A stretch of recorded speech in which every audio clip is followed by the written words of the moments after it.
नांदेड़ में कोरोना मुतासरीन की तादाद में तेजी के साथ इजाफा होता जा रहा है। पिछले चंद दिनों से रोजाना 1000 के करीब नए मरीजों का इजाफा देखने को मिल रहा है।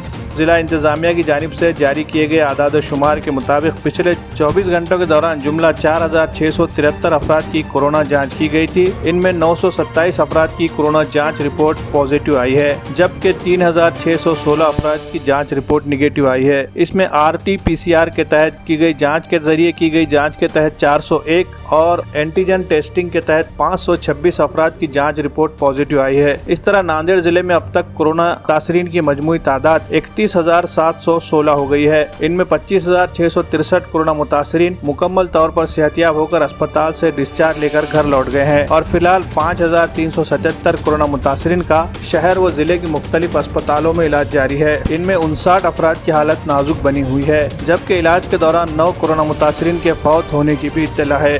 फौत होने वाले अफराद की मजमूई तादाद 648 हो गई है। पिछले 24 घंटों के दौरान फौत होने वाले अफराद का ताल्लुक भगतपुर, देगलूर, बारसगांव, अर्धापुर, सरपंच नगर नांदेड़, नसीर रोड नांदेड़, भू विकास कॉलोनी नांदेड़, रामनगर, होली, सराफा, दीपनगर, कलंबर तालुका नांदेड़ वगैरह मुकामात से है।